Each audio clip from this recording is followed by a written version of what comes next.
In a world clouded by noise, Truth is waiting in the quiet it whispers. until someone dares to listen.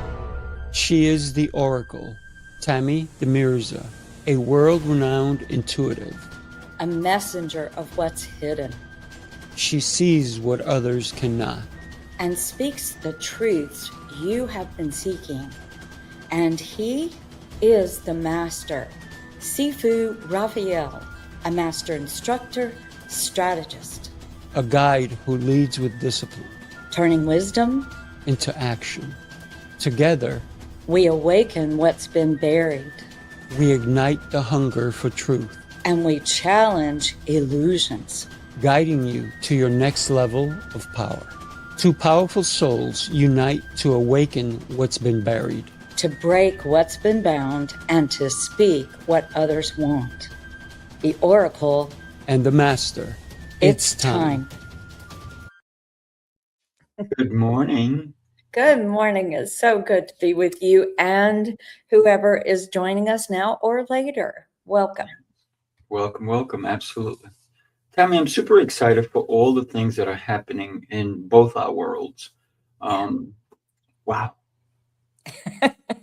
Do you want to go first? I would love for me. No, I would love for you to go first because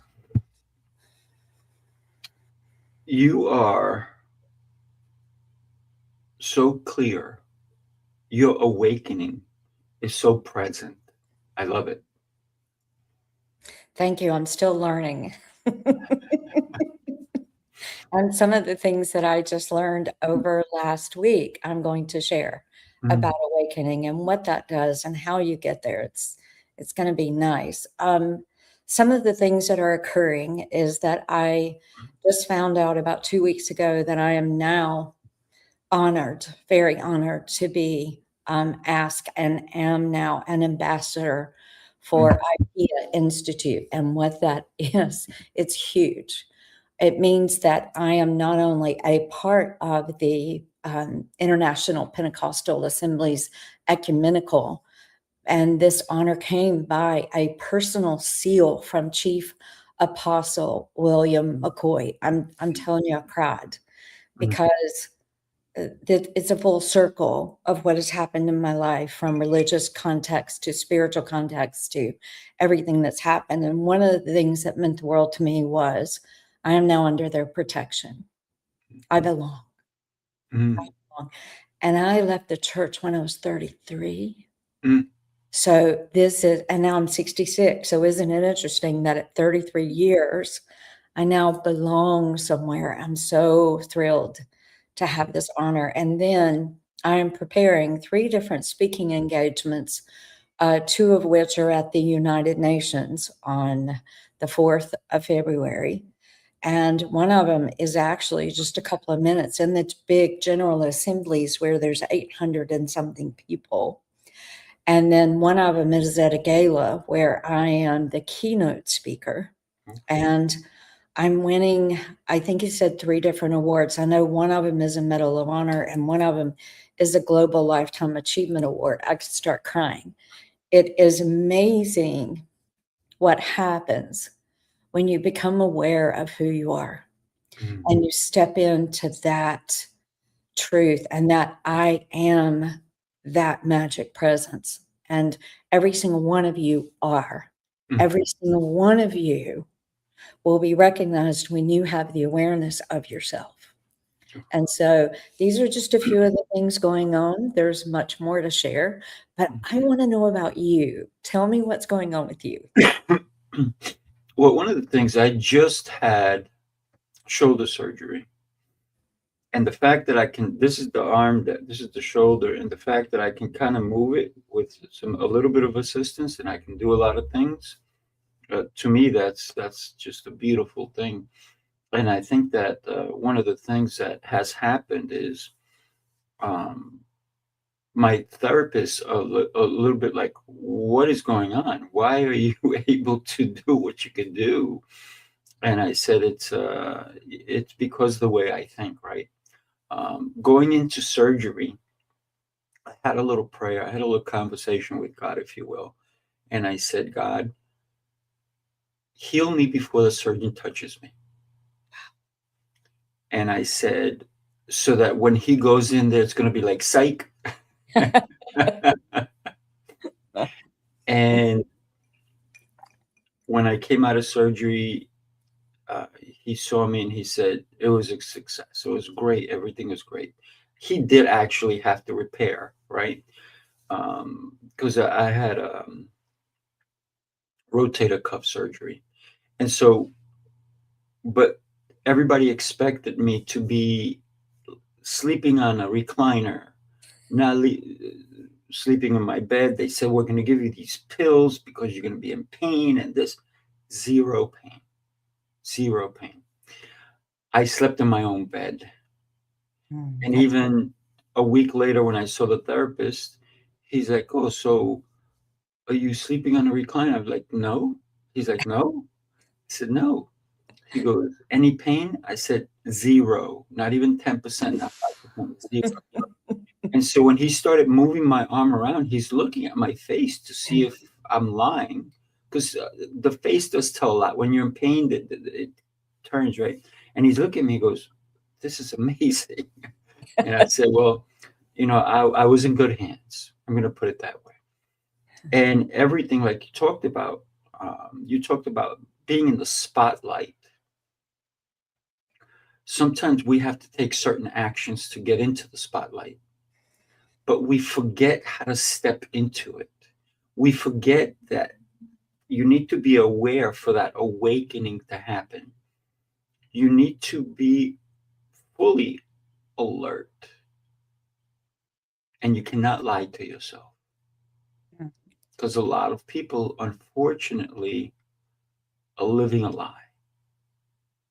Or they're afraid because someone else told them their story and they're not telling their own story. Right. I love the story that you're telling us because you are in the spotlight because you've taken all the actions to have the spotlight on you. And that spotlight's only getting brighter as you are getting brighter. Well, thank you. It's funny because the spotlight wasn't the goal. No, doing the inner work, right? doing the inner work is the goal, but then you get recognized because you see you. So the more that I have accepted myself, the more that I have started to realize who I am and get over all those fearful thoughts of you're not enough, which is one of the biggest.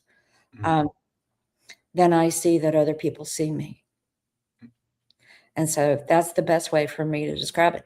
Would you mind if I just go into, there's something that I wrote, and I just want to read it to everybody really quickly to kind of start this conversation about this. Sifu, I cannot wait for you to share more in depth during this time together. I cannot wait for you to share with me and the audience about your awareness and why you even prayed that prayer in a few minutes. So let me get started by reading this. Most people believe that awakening requires effort, that they need to fix themselves, that they need to heal something or become someone new. But the truth is, awakening doesn't happen through effort. It happens through awareness.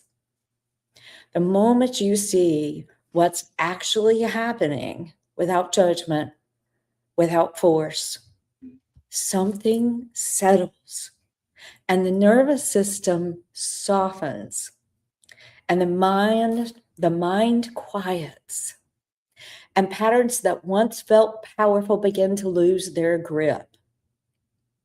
You see, awareness isn't something that you do, it's something you allow. And in that allowing, you don't become more spiritual, you become more present. You stop fighting yourself. You stop abandoning your inner knowing. You return to self-trust. You see, awakening doesn't feel like fireworks. It feels like relief, like coming home to yourself. And so today, this isn't about learning anything new. It's about noticing what's already there or here for you. Because this moment the moment that awareness is present, awakening is already happening. So I would love, if you don't mind, this is a really good opening for you to actually go into, how did you have the awareness that you could even pray that prayer? God, heal me before the surgeon even touches me. And now they're wanting to do a study on you because you're not normal. I never claimed to be normal. Well, neither one of us are, or we wouldn't be together. That's right. That's right. It's I just want to share with everybody also listening, or you're going to watch the replay, because awareness is where the authority returns, right? Most people don't lack discipline, even though they think they do. Other people tell them they lack it. What they lack is awareness of who is actually driving. And everybody's going to say body. I'm going to call it a vessel, right? Because this is the vessel that I'm in, and the decisions that we take every day. The moment awareness comes into us, man, it's a beautiful thing, and authority does return to oneself. So there is no force, there's no motivation, there's no speech, just clarity. You understand when you look in the mirror who you are. It's one of the things I want to say. It's not about judgment. I do not judge myself. The minute I start to judge myself, I'm someone else, because everyone else in the world is going to judge us. So I don't judge me. I accept me, because I do believe in God, and if I am created in his image, then boy, am I good looking. Boy, am I sharp. Boy, am I smart. Boy, am I divine. Boy, and all these things. If I am created in his image, then yes, I am a gift. I'm a gift to the mirror that I'm looking into.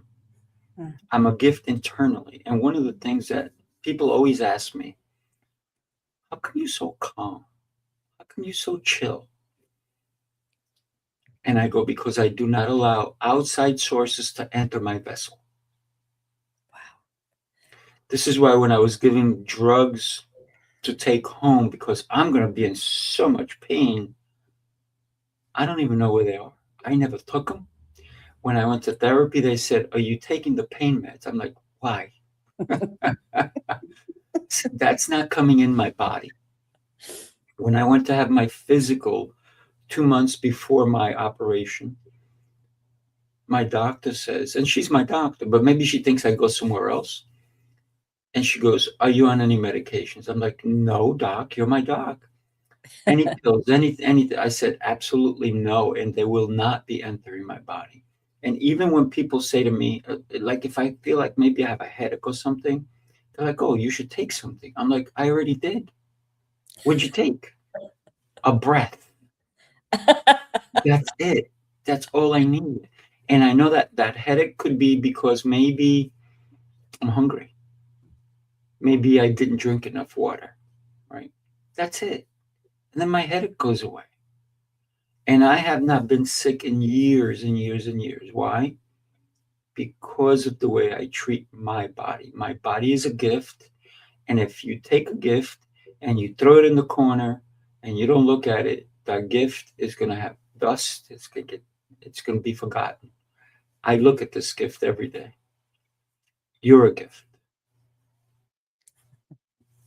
You are too. I want you to go a little bit deeper and talking about the awareness that you had about knowing that you are in control of your body, and how that really illuminates calmness and stress-free environments. So one of the things that I have really learned a lot about from Dr. Don Wood just this last week, being at his institute, was the alpha state. And when we can get into the alpha state, There is no judgment. There's actually a master class that I just did for a manifestation class, and I put them into an alpha state for over an hour. Mm. And that to me is the sweet spot of being able to manifest. But I want you to explain to the viewers how you have this awareness, this knowingness that you can calm your headaches. I control my hiccups. I get hiccups if I'm really hungry or sometimes after I eat, and I'll say, give me a second. And immediately I'll regulate it, just like I did climbing Mount Sinai. And the guide is like, do you need to stop? I said, just let me prop against a stone for a second. And I would regulate the breathing, and it felt like I had rested for 20 minutes. Let's go. And he would look at me and he'd go, okay, I'm ready. Let's go. But it's that same thing. I want to know from your words, how would you describe it? I say that because I've had so much adversity in my life. I have more lives than a cat. How's that? Yes, you've told me a little bit. And for me, it's been about what can harm me. What is it about my life that I'm still here? So therefore, I'm also not afraid of death. Me either. So it's pretty crazy, right? And I know that so many people will never want to even talk about their own death. No. I don't know how I'm going to go, but I'm going to tell you that I'm going to try to prolong it as much as I can, because I know that you and we have a mission, a goal to make a difference in the world. And whether we do it with one person only or 1 billion people or 10 billion people, by the time we're done, we'll probably be that many, come and go, right? But I don't know. And so that uncertainty keeps me going, keeps me aware that I do have this incredible, incredible mission, that every day is a gift. I am a gift to this world. The world is a gift to me. You're a gift to me. Everyone I encounter is a gift.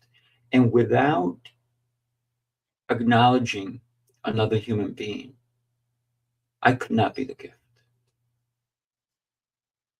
So my awareness and my calmness comes from knowing that nothing can truly harm me. And people are afraid of something they don't even know. Death. What does it feel like? You won't know because you'll be dead. That's how I think of it. You won't know, right? And if anybody out there has said, I've died and I've come back, I'd love to have a conversation with you. What is that like? What was the feeling, right? Because I've never felt it. I know I've been on the precipice, if you will, of almost dying. There was a time when I was younger and 5 people died the same day, that I took the same pill because I had broken ribs on my chest, and the doctor gave me this pill to take.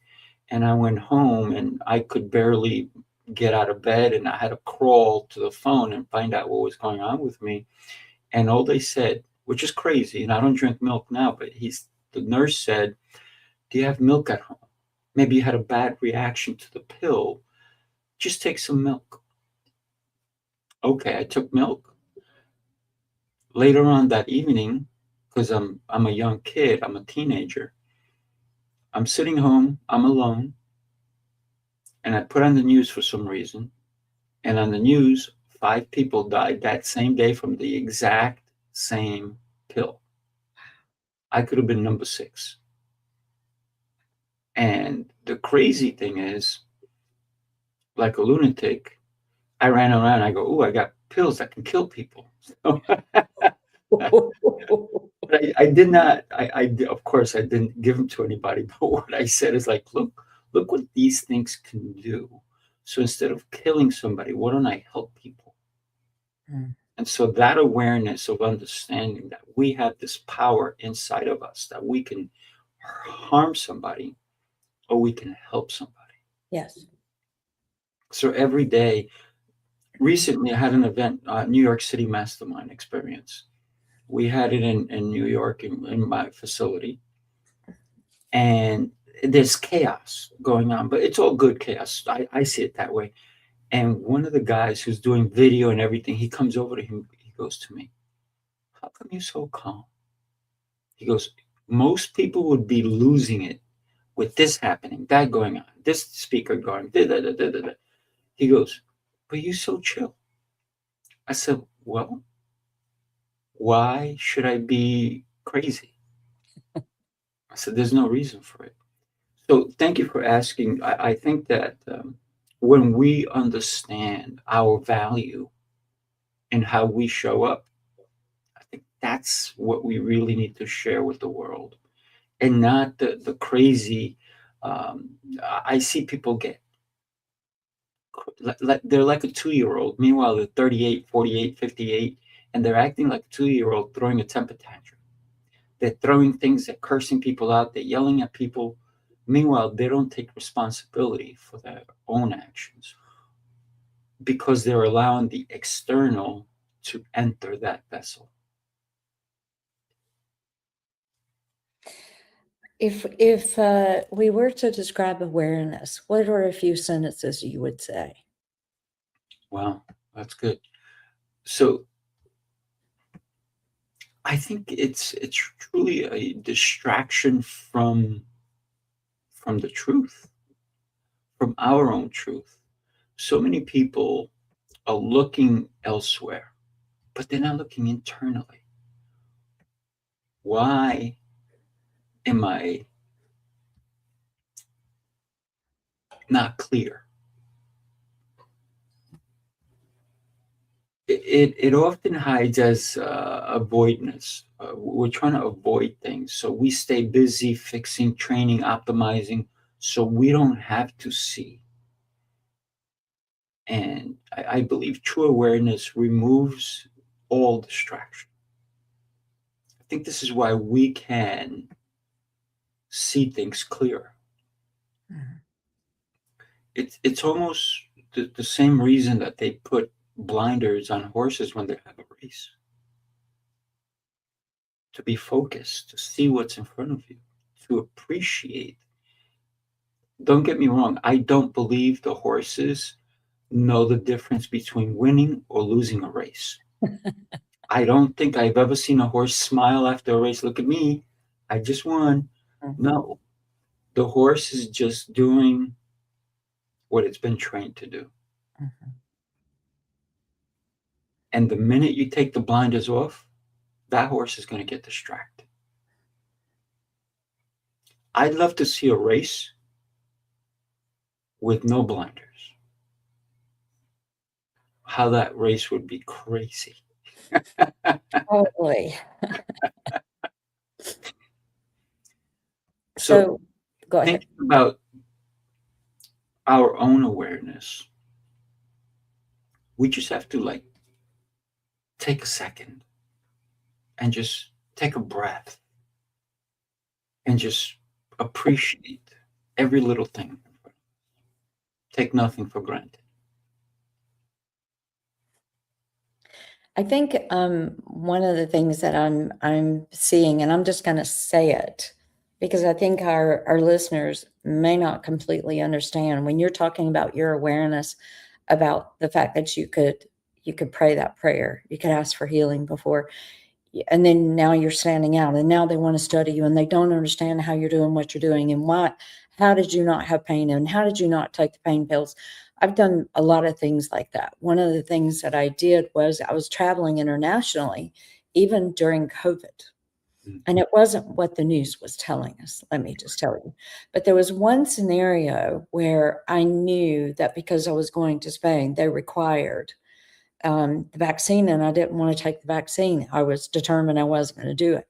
But when I found out that my business coach was actually taking me there, I said, how can I take it to get the paper legally? You know, you could pay people back and then to get it, but I'm like, I'm going to take it legally, but I'm going to change the composite of that shot.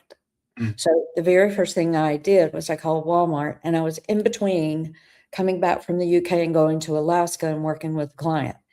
And I thought, I've got this moment. I'm just going to go the day before I leave for Alaska. I'm going to take care of it.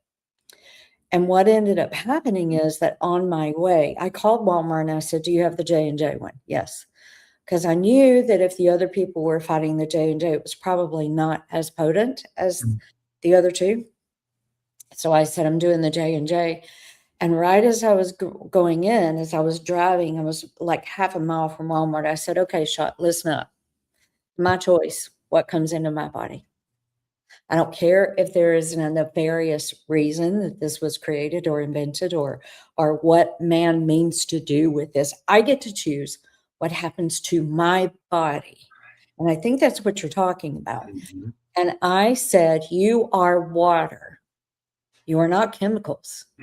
You are a shot full of water to me, and you're going to go in easy, and therefore I'm not going to have any symptoms or anything. So I go in and I sit down, and the pharmacist herself comes out, and I said, what are the symptoms of Moderna and Pfizer and J&J? And she told me, and I just looked at her and I said, I'm not going to have any symptoms.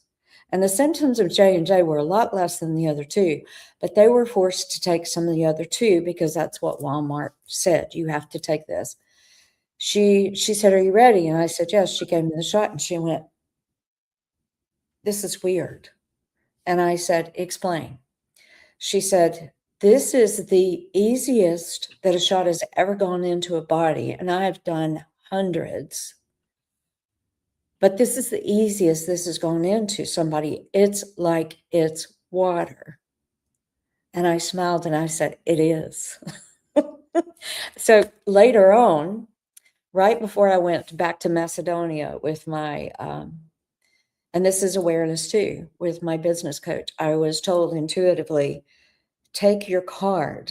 You're going to need it. Even though at the time, Macedonia was not requiring vaccine proof. I had it in my passport package, my little cover, and I'd taken it out, put it back in. While I was in Macedonia, my business coach and I went to another country and came back in. We had to have that proof. That awareness of you are going to need this. As a matter of fact, I foretold that all of my clients who asked me, Tammy, what's going on with this coronavirus? They called it back then. Even back in November, before the shutdown in March and April, I was telling my clients, I said, this is probably population control. And the way that they will get me is traveling. I knew. So instead of avoiding it, instead of getting stressed, instead of getting, I don't want to take it up. I have to take it. I don't know what to do. We do know what to do. We do know what to do. And that's what I see that you did right before you had the surgery. You made some decisions. You made some choices. And for the pharmacist to say, I've never had this before. It's like it's water. Right. It is water. So I did not have one symptom at all whatsoever, like you did not from the surgery. So awareness to me is a lot of different things, and this is just a small fragment of it. Another type of awareness that I will give the audience just so that you can calm your nervous system down is don't fight it. Don't fight it. Look at the bigger picture. Look at the balance of up and down and the contrast of right, wrong, up, down, healthy, sick. We came to experience these dichotomies. We cannot avoid them. It's why we're here. There are healthy people and there are sick people, and I'm talking about in the head. With personality disorders, I've married quite a few of them. But instead of fighting it, look at the bigger picture and get into the balance of in between, that elongated 8. I draw that all the time for my clients. That little point in the center that's so tiny is where we want to be. where we see that there's good, bad, right, wrong, up, down, crime, heaven, hell, all these things. We see it. We're not fighting it. We know it's there. But we go to the middle where we're neutral. Our nervous system calms down, and then we can make a choice. And that decision thing is the biggest benefit to awareness and helps you make decisions. So when you open up your view to, and I'm just going to share, a lot of people know that I was homeless. And there was a guy that I wrote about in the Inmate and the Medium book, and I named him Kent. And his name is Ken. And I ended up having to go through a big healing process of guilt, blame, shame, blaming myself. Dr. David Hawkins had this consciousness scale. It's at the very bottom. It's where you're in the most pain, is when you're questioning yourself. You're in guilt, you're in blame, you're in shame. You can't get lower than that on his consciousness map. I was doing that. And as long as I did it, I was remaining homeless. But when you and I both have that in common, homelessness. But when I started rising, I started looking at, wait, okay. So he stole $284,000, which was all that I had. Easily back then would have bought a really nice home in Greenville County where I live, and it would have supported me for an entire year. Stole it. That is true. But I'm going to tell you the other truth, the other opposite end of that. I was asking Spirit for a school. I was asking for a mentor, and I couldn't find a mentor. I found 2 internationally known mediums to work with.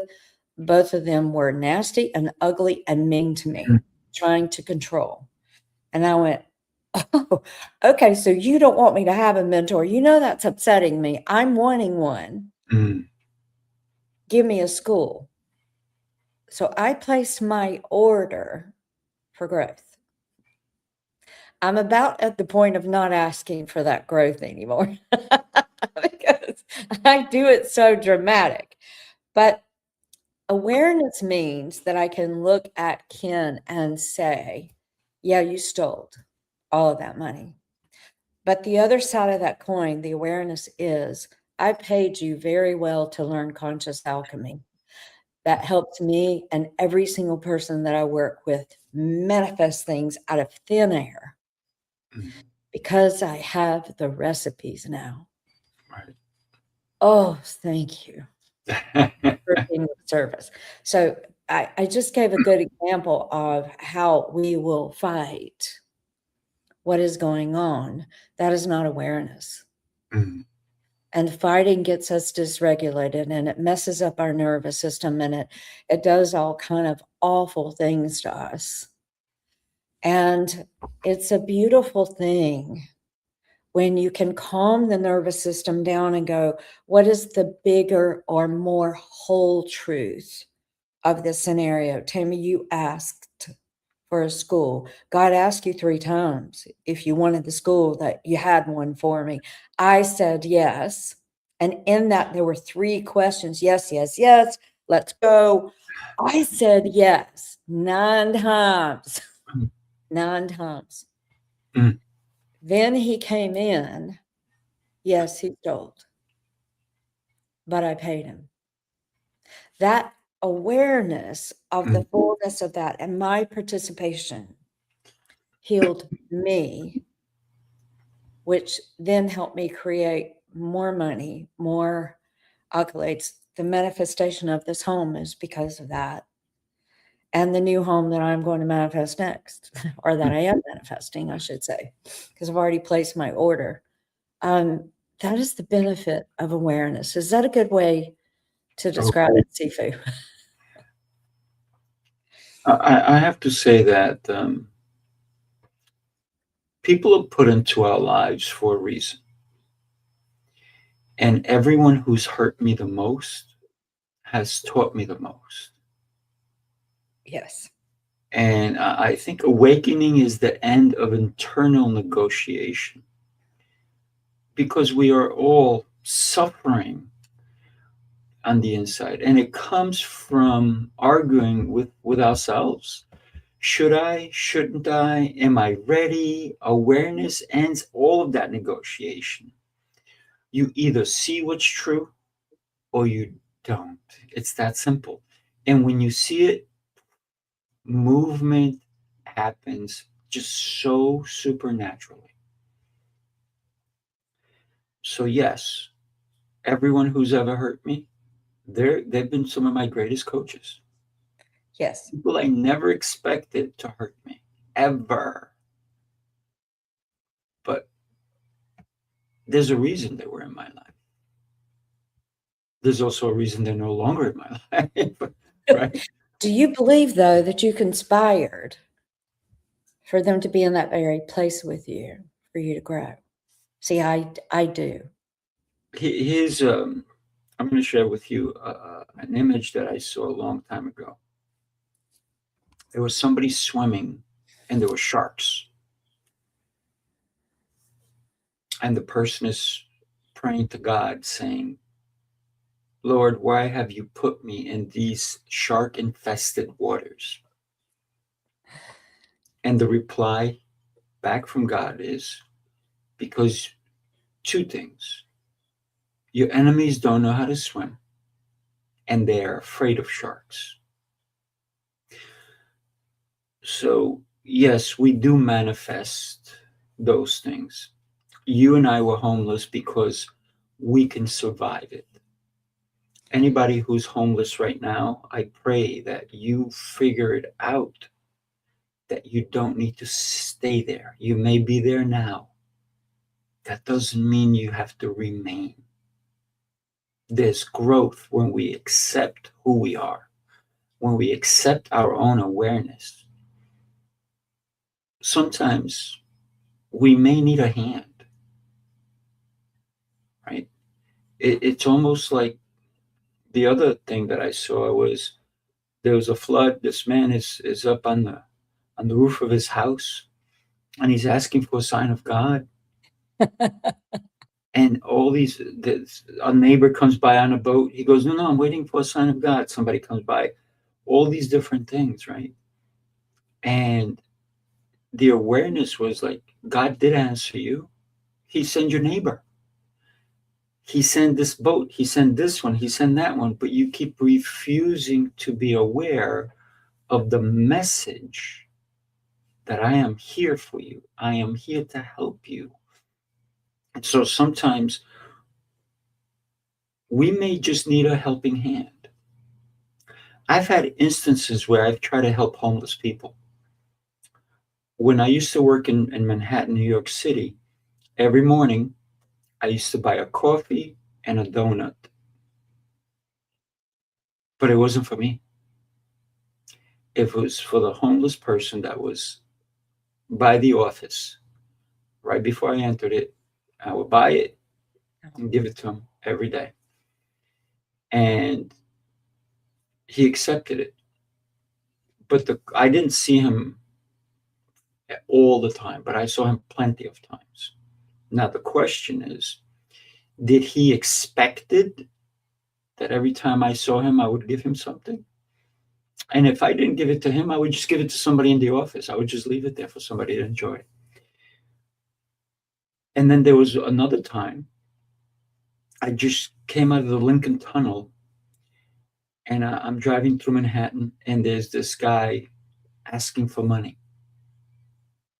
So, because I had a long trip, I had energy bars with me. So I rolled down my window. I didn't give him money. I gave him an energy bar. He got so mad at me, he threw the bar back at me. Wow. He thought I was giving him money. Meanwhile, I gave him something healthy to eat. He looked at it. I already had rolled my window, and I'm already starting to pull away. And I see him throwing it, and it hits my window. And I was like, oh, well. He didn't accept the help. He only wanted what he wanted. So sometimes we are not listening to the message that's in front of us. Somebody cared enough. I cared enough to give him something healthy to eat. He wanted money so he can go do the wrong thing for himself. So we need to listen to the message. And we forget that there are people out there who are putting their hand out to help us. There are people out there who are going to give you awards, like you're getting 3. There are people out there who are going to put you on a stage. But we need to stop negotiating in the wrong way. We need to negotiate with the, yes, I'm worthy. Yes, I need what you have. I'm not going to beg for it, but if you're going to offer it, I'm going to accept it graciously. And maybe if I do the right thing, I will pass it along to someone else. I'm not one of those people that only gives, which I am. But I also don't mind receiving when the timing is right. I'm not a taker. I don't take. Because if you're not ready to give it to me, why should I take it from you? So for me, it's that awareness, right? How do we accept the message, and how do we not kill the messenger? Right? Well, while you were talking, it brought up something I think is really cool to share. I have an amazing friend that I met. I was being filmed in a movie in September in Arizona, and I met Tico. Her name is Dr. Teresa Goss. I was in Vegas. I'm on the stage with Les Brown. I'm going to be interviewed by him. I shared a stage with him in June. It was in September in Orlando, and I had a private conversation with him, and he said, I need to interview you. So we're going to set that up very soon. But in watching him and listening to him and what he had to say, it was really fascinating. Well, at the end of the conference with Bill Walsh, where I met those ambassadors and invited me to speak at the United Nations and talked to Les Brown, and I talked to the real Jerry Maguire. I have a picture of myself with him, Lee. It was fascinating being around these people. And when Tico picked me up she was going to take me to the airport. My flight was late at night. And she said, I'm coming to the Strip. And when she came to the Strip, she lives in Las Vegas, but she doesn't live on the Strip. When she picked me up, she said, I haven't picked anybody up on the Strip in about 20 years. I said, why me? She said, because it's you. And when she met me in September, what a blessing it is for me to know her. Because let me tell you something, a powerhouse, multimillionaire, so progressive. And she does all these great things for humanity. If you don't know about her, you should look her up. And she was emceeing that event. She came and sat beside me and she said, I need to tell you something. And I said, what? And this was September. She said, you are stuck with me for the rest of your life. I'm so happy to be stuck with her. But at dinner, I was telling her about Les Brown being there. And she said, Tammy, I want to give him an award. I want to recognize him. And I said, tell me the story. And we sat at this little Chinese restaurant in one of the hotels. She took me somewhere else off the Strip, and we were eating at this Chinese, very, very good food. And she tells me the story about her wanting to commit suicide. She wanted to leave. She didn't want to be here anymore. She was downtrodden. She was disillusioned with life. She had worked with some very famous people. She had been an agent for very famous people. She knew the way that it went. She knew she had not much money and then a lot of money, and all of a sudden she doesn't have money. You know how that is. All of a sudden she's in this position of, I can't see hope. I don't even know how to crawl out of this. Wow. I don't know. I just want to kill myself. I just want to leave, which I think a lot of people on the planet have gone through that. I've gone through it more times than I can count. Because it would be easier if we just left. But she ended up finding books from or speaking engagements from Les Brown. Wow. She started listening to him, and she started thinking about what he was saying. And there was another lady, and I forget the lady's name that she was sharing, because my focus was on Les, because I ended up introducing her to him, and they just had a 3-hour conversation last week. And she was like, Tammy, I said, I told you I could do it. She wants to give him an award, and it's from 20 years ago. Wow. When she was struggling and was homeless and couch surfing and didn't have the money and didn't know how to get out of the self-imposed prison, the hell that she was in. She thought the only way out might be to leave. She started listening to Les Brown. Mm. He saved her life. Wow. So now she plans on giving him an award if he can make it. And I know it's earlier this year, and she's having another event in October where she's giving me an award. It's funny how all these things are happening, but I hope that that story encourages you. I hope that no matter where you are when you listen to this, no matter where you are, no matter what decisions you have made, no matter what mistakes you have made, that is not your identity. Your identity is what did you do with it. When I think of Tigo and what she did it, and the homelessness, what you did with it, the homelessness, what I did with it. Sir Dr. James Dentley, what he did with homelessness, he was homeless twice. Mm. A lot of people that I know that are big goats in the public speaking world that were homeless like us. Mm. So we're in good company, but I'm not happy that we all had to go through that. Right. It was not fun for sure. Right? It's not fun, but our identity now is because of what we did and what Tigo did to get out of it. And she is such a special person to me. I could start crying. I just love her. She's spicy as hell. And that story was so big for me. You know, what's going on in your life and what awareness do you need? You can get it from watching my YouTubes, watching your YouTubes, watching our broadcast, watching this show, watching anybody. I told the client the other day, I said, you really need to start listening to Dr. Joe Dispenza. Mm. And I checked in on her, even though our mentoring stopped. I checked in on her and said, you've been on my mind every day. What's going on? How are you? She said, I'm better. I'm watching his videos. Mm. We have access to so much awareness. It's distressing when you're in hell. Mm. There's way out. There is. And you can get the awareness from so many millions of people now. But please do not go to negative or people that are not giving you the truth, because the truth is what sets you free. Oh, yeah. You are worth getting the awareness. I got to tell you, I didn't become who I am by adding more layers.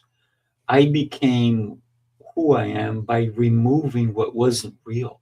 So awareness does strip away performance, identity, and noise until only the truth remains. So if you were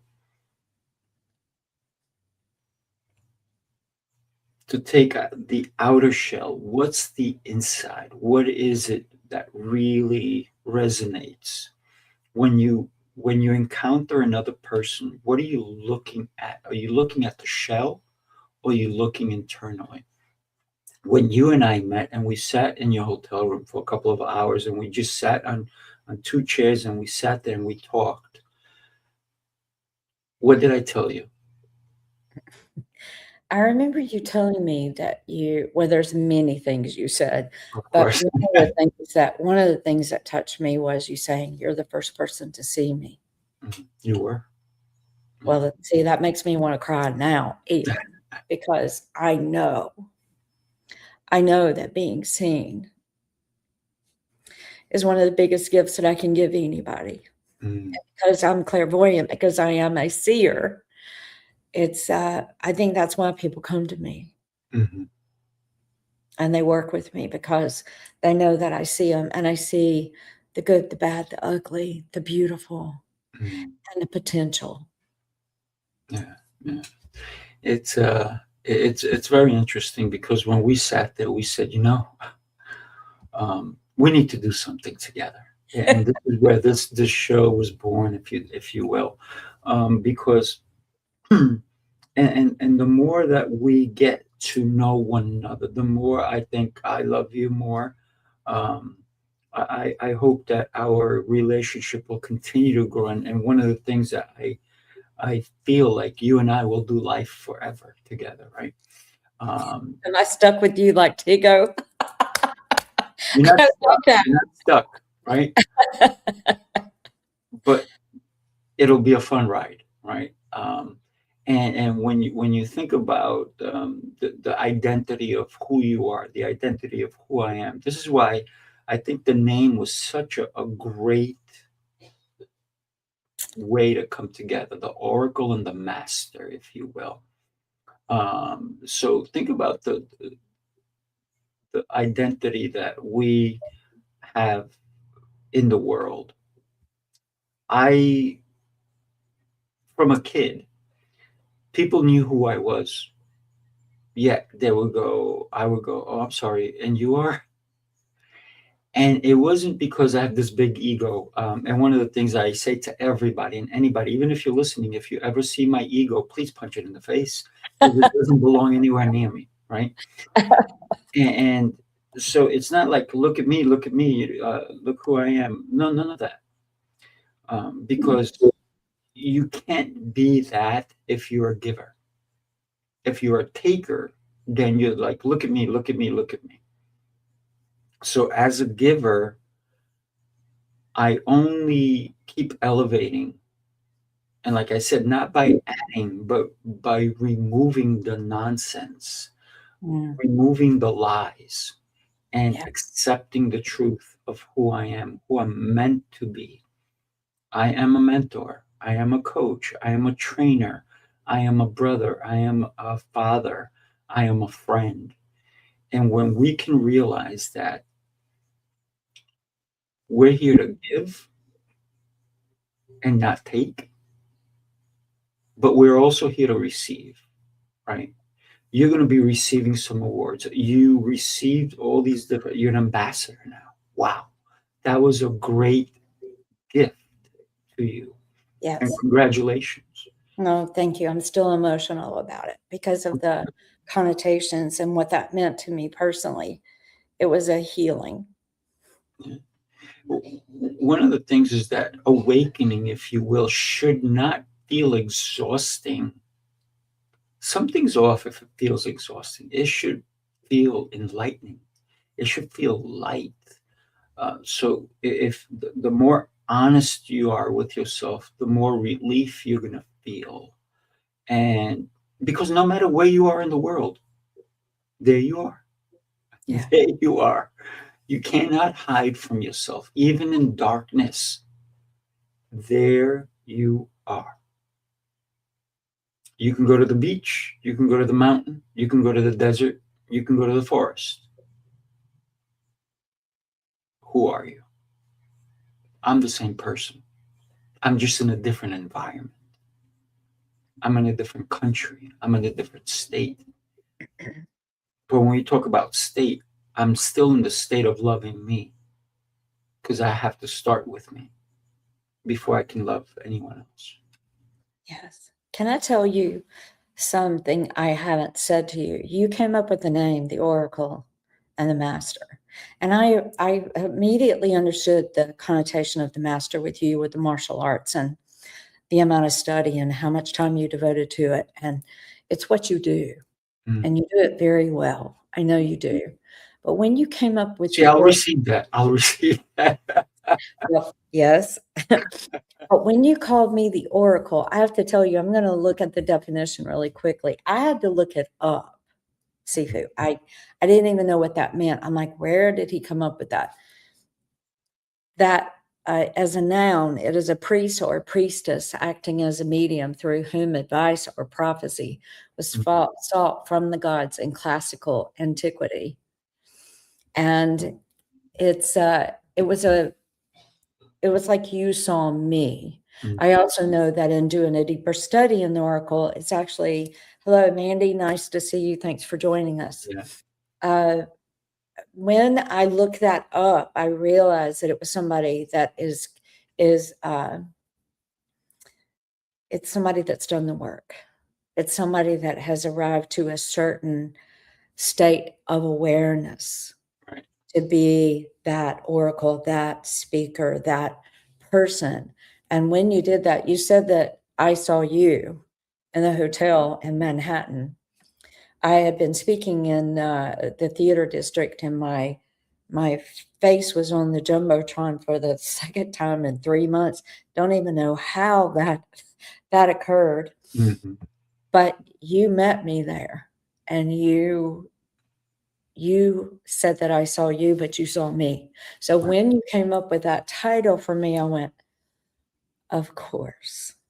So I just want to say thank you for the idea of coming up with, you're the one that said, let's do a show, because I've never done a consistent show. I've been on a lot of interviews, a lot of stages, but I've never done a show. You're my first, and it's so great to be here with you. Yeah. Thank Look you. at that. Jose says we're two of his favorite people, and Well, you you're are one of ours. Oh, that's awesome. Absolutely. Thank you, Jose. I love you.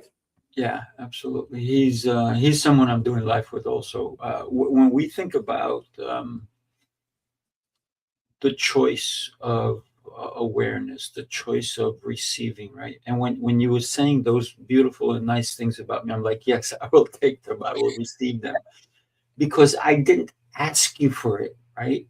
It's not like I gave you a script and say, hey, read this about me.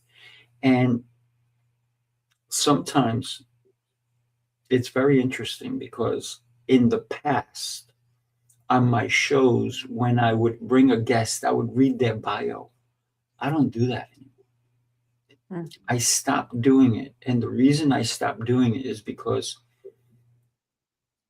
I want people to tune in and find out who this person is. They can read their bio in the description of the show, of that particular episode, but I don't want to waste my breath on telling somebody who they are. I will give them their accolades during the show, but I want them to speak so that we can accept who they are.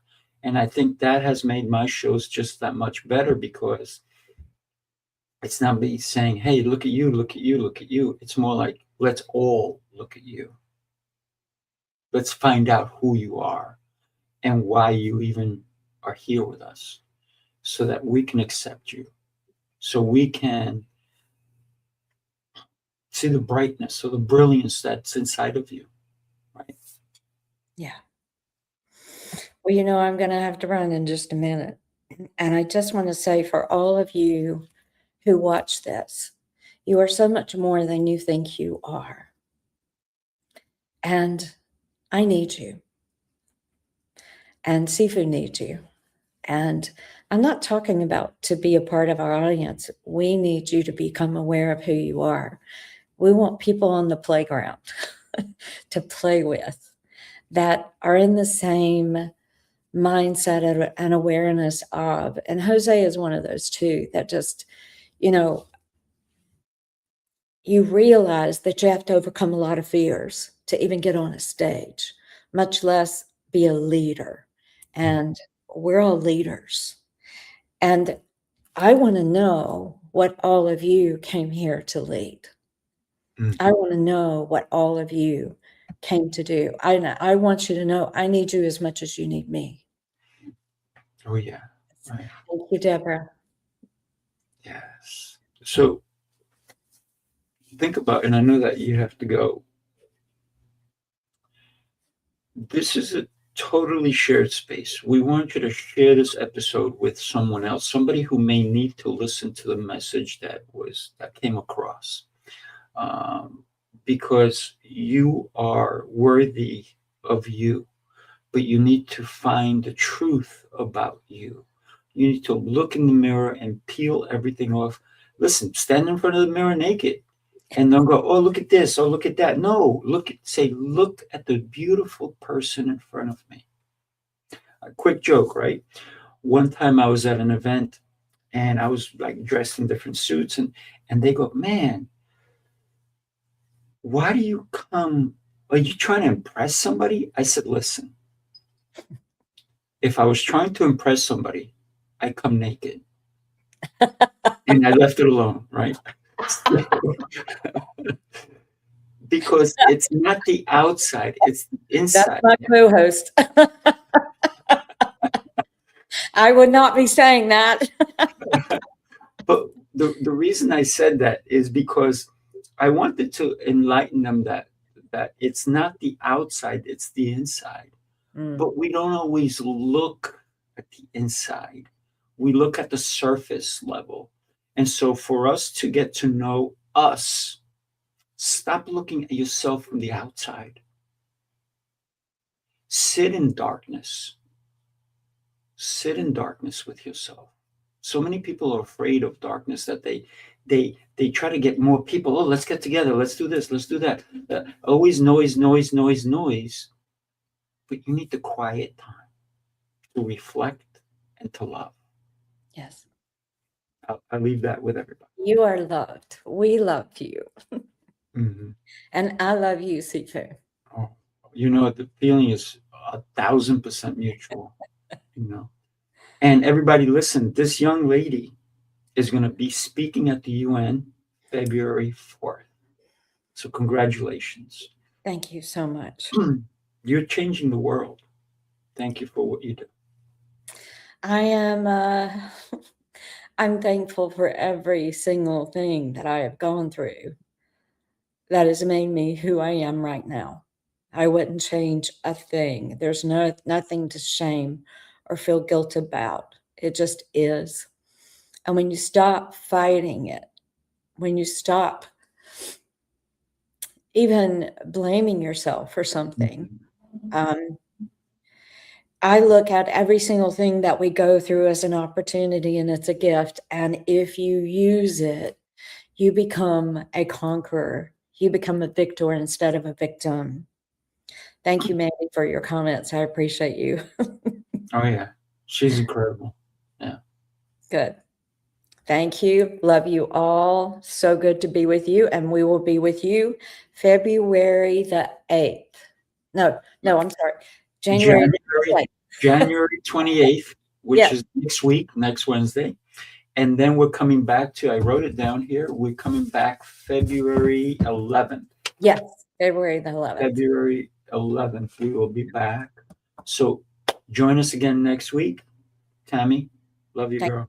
Love you too. Bye. Take care, everybody. God bless.